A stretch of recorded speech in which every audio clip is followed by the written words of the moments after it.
Hey guys, welcome back to your one and only stop solution for biology, that is BioBrains, or you can call it RSO. So guys, if you are new to this channel, please hit the like button, please subscribe it. पर दोस्त subscribe एक ही बार करना है। Without wasting any more time, let's start.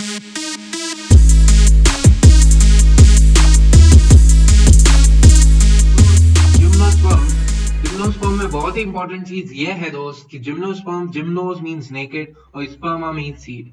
दोस्त स्पर्मा का जो word है उसका मीनिंग होता है सीड्स और जिम्नोस वर्ड का मीनिंग होता है naked. So as the name suggests that in gymnosperms naked seeds होते हैं, तो those seeds are naked, ovary wall नहीं होता है, no ovary wall, but have seed coat, but have what? Seed coat. those seeds के पास seed coat होता है पर ovary wall नहीं होती है, इसलिए वो होती है naked. ठीक है, are plants in which the ovules are not enclosed by any ovary wall and remain exposed both before and after fertilization. दोस्त पहले फर्टिलाइजेशन के पहले भी और फर्टिलाइजेशन के बाद भी क्या होती है, वो नेकेड होती है, ओवरी वॉल उसमें नहीं होता है. The seeds that develop post fertilization are not covered, that is are naked.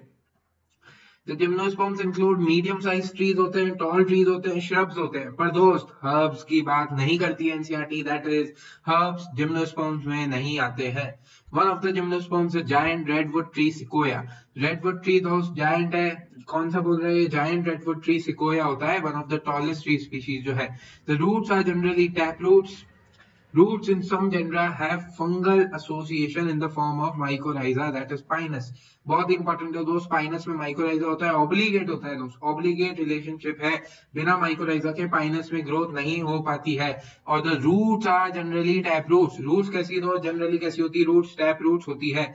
While in some others, that is cycas, small specialized roots called coralloid roots. Those C for cycas, C for coralloid roots. याद रखना है, C for cycas and C for coralloid roots are associated with nitrogen fixing cyanobacteria. The stems are unbranched cycas में, और branch होती है दोस्त Pinus और cedrus में. याद रखेंगे दोस्त, अनब्रांच होती है साइकस में, ब्रांच होती है पाइनस और सेड्रस में. याद रखना है, दोनों को भूलना नहीं है. The leaves may be simple or compound. Leaves कैसे हो सकती है दोस्त, सिंपल भी हो सकती है, सिंपल लीव्स और कंपाउंड लीव्स. अगर दोनों में अंतर आपको नहीं पता है, डिफरेंस नहीं पता है, तो वेट करो, बस मॉर्फोलॉजी का आएगा, मॉर्फोलॉजी का जैसे ही लेक्चर आता है आपको सारे डाउट्स क्लियर हो जाएंगे. The cycas, in cycas the pinnate leaves persist for a few years. The leaves in gymnosperms are well adapted to withstand extremes of temperature, humidity or wind. आराम से झेल सकते हैं. In conifers, the needle-like leaves reduce the surface area. Needle-like leaves होती है conifers में, क्यों? क्योंकि सरफेस एरिया कम हो जाता है. नीडल लाइक लीव्स का फायदा क्या है, to reduce the surface area. Thick cuticle, thick cuticle होता है दोस्त, थिक क्यूटिकल की कवरिंग होती है. संकन स्टोमेटा, गड़े हुए अंदर दबे हुए स्टोमेटा होते हैं, टू रिड्यूस वाटर लॉस, ताकि वाटर लॉस नहीं होए. क्यों नहीं होए दोस्त, क्योंकि ये पहले कहता है leaves in gymnosperms are well adapted to withstand extremes of temperature, humidity and wind. और कैसे, वो ये सभी इसने दिया हुआ है. ठीक है, आगे बढ़ते हैं. एक बात ऊपर यहाँ पे छूट गई, जिम्नोस्पर्म्स सीड्स विदाउट फ्रूट्स. दो सीड्स तो होती है पर फ्रूट्स जिम्नोस्पर्म्स में नहीं होता है, ध्यान रखेंगे. जिम्नोस्पर्म्स में फ्रूट्स नहीं होते हैं, फ्रूट्स भी नहीं होते हैं, फ्लावर्स भी नहीं होते हैं. जिम्नोस्पर्म्स में फ्रूट्स और फ्लावर्स दोनों चीजें नहीं होती है दोस्त, बहुत ही इंपॉर्टेंट है. जिम्नोस्पर्म्स में ना तो फ्रूट्स होते हैं ना ही फ्लावर्स होते हैं. जिम्नोस्पर्म में सिर्फ सीड्स होती है, सीड्स भी कैसी, without ovary walls, that is naked. और दोस्त least number of plants found today are of gymnosperms. ठीक है, आगे बढ़ते हैं. Gymnosperms are heterosporous. जिम्नोस्पर्म्स कैसे हैं दोस्त, हेट्रोस्पोरस. हेट्रोस्पोरस मैं आपको पहले से बता चुका हूँ. They produce haploid microspore and megaspore. Microspore produce करता है, मेगास्पोर प्रोड्यूस करता है. किस पे होता है, sporangia. Sporangia that are born on sporophylls which are arranged spirally along an axis to form lax or compact strobili or cones. The strobili bearing microsporophylls and microsporangia are called microsporingate or male strobili. दोस्त जहाँ पे micro है वहां पे mail है, तो microsporangia cluster form करता है, मेल स्ट्रोबिला बन जाता है. The microspores develop into a male gametophytic generation which is highly reduced. दोस्त बहुत इंपॉर्टेंट है, याद रखना है. जो मेल gametophytic generation है, that is highly reduced and is confined to only a limited number of cells because it is highly reduced. This reduced gametophyte is called a pollen grain. This reduced gametophyte क्या कहते हैं, reduced gametophyte को reduced gametophyte को कहते हैं दोस्त pollen grain.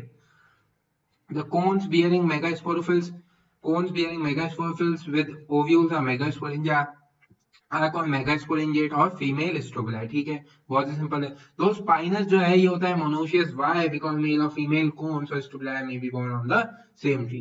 But दोस्त जो साइकस होता है ये होता है डायोशियस. क्यों? क्योंकि डिफरेंट ट्रीज पे होते हैं. दोनों किस पे होते हैं? डिफरेंट ट्रीज पे होते हैं. अब दोस्त जो आगे की जो ये बात हो रही है, ये जो बात डिस्कस करी जा रही है, ये आपको एंजियोस्पर्म जो चैप्टर है 12th क्लास का जो सेकंड चैप्टर है उसमें आपको सब कुछ क्लियर हो जाएगा. और अगर आपको पहले से आपने वो चैप्टर पढ़ रखा है तो वेल एंड गुड, और नहीं तो अभी आप इसको पढ़ लीजिए. कोई भी अगर डाउट रहता है तो वहां पे जाके आपको क्लियर हो जाएगा. एंड दोस्त अगर आप इस चैनल पे नए हैं तो मैं आपको बता देना चाहता हूँ कि biological classification, living world, plant kingdom, human physiology का डाइजेशन, ये सारी चीजें दोस्त कवर मैं कर चुका हूँ और अपने चैनल पे सारे लिंक डाल चुका हूँ. सब कुछ सारी वीडियो हैं. आपको कुछ नहीं करना, वीडियो को प्ले करना है, ईयरफोन्स को लगाना है, सुनते रहना. आराम से आपका चैप्टर जो है रिवाइज हो जाएगा. तो दोस्त आगे बढ़ते हैं. The megaspore mother cell is differentiated from one of the cells of the nucellus. From the nucellus से megaspore mother cell. ये बहुत ही इजी लगेगा आपको. कब?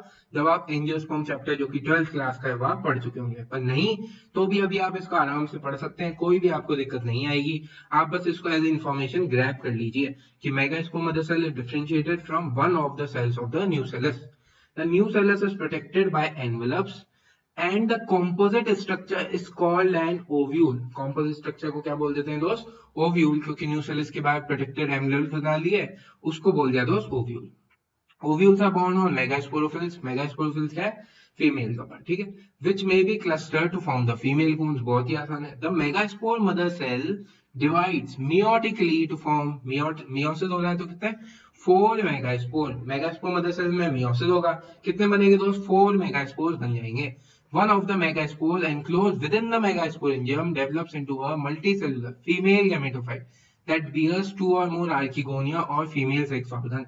Thus, one of the megaspores enclosed within the megasporangium develops into a multicellular female gametophyte. ये line बहुत ही आसान लगेगी आपको, एक बार आपको पढ़ लेंगे तो. बाकी अभी भी बिल्कुल भी डिफिकल्ट नहीं है, बहुत ही आसान सी लाइन है. और आगे बढ़ते हैं. क्या बोल रहा है दोस्त? ये multicellular female gametophyte is also retained into megasporangium. बहुत ही आसान है.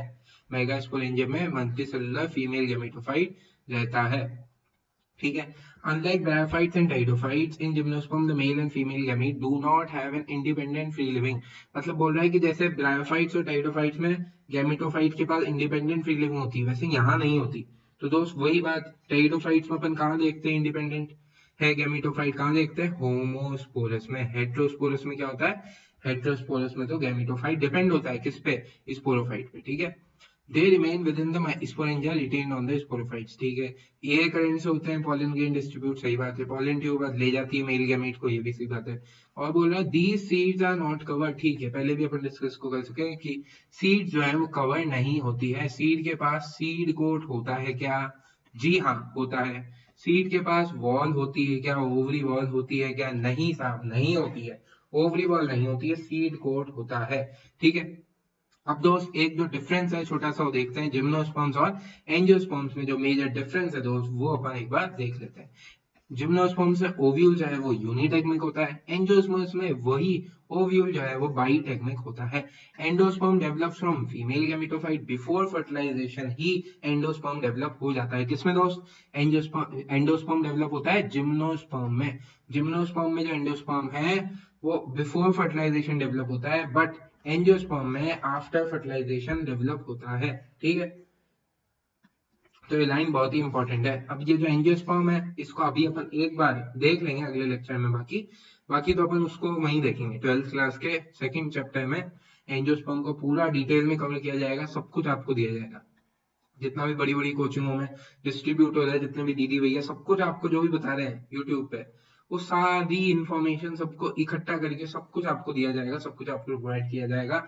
आपका एक भी क्वेश्चन, एक भी दोस्त, लिटरली एक भी क्वेश्चन जिम्नोस्पर्म से गलत नहीं होगा. एंजियोस्पर्म से आपका कोई question, gymnosperm, angiosperm, plant kingdom, biological classification, किसी से भी कोई भी क्वेश्चन गलत नहीं होगा. मतलब पूरी बायोलॉजी आप 360 ऑन 360 स्कोर कर सकते हैं अगर आपने हिसाब से पढ़ा, बिल्कुल मेहनत करी, एमसीक्यू बराबर लगाते रहे तो आपको बिल्कुल भी दिक्कत नहीं होगी और बिल्कुल भी आपको चौंकना नहीं पड़ेगा अगर आखिरी में आपके 360 ऑन 360 आ जाते हैं तो। ठीक है, तो एक बार ये पढ़ लेते हैं, ये देख लेते हैं डायग्राम्स को। ये किसका डायग्राम है दोस्त? ये डायग्राम है साइकस का। साइकस का मतलब ऐसे फूल जैसा है दोस्त, फूल जैसे बिखर गया, फूल जैसे बिखर गया। इसको क्या बोल रहे हैं दोस्त? अनब्रांच्ड है। देखो यहाँ कहीं आपको ब्रांचिंग दिख रही है? नहीं दिख रही है, अनब्रांच्ड है दोस्त। ठीक है, दूसरा किसका? ये है पाइनस का, इसमें ब्रांच्ड होती है। और दोस्त तीसरा जो है ये सेड्रस का नहीं है, ये है जिंको का। किसका है? जिंको, जिंको, जिंको बाइलोगा, जिंको का है दोस्त ये। ठीक है, इसमें ध्यान रखने वाली बात यह है कि ये ड्रॉप शूट है।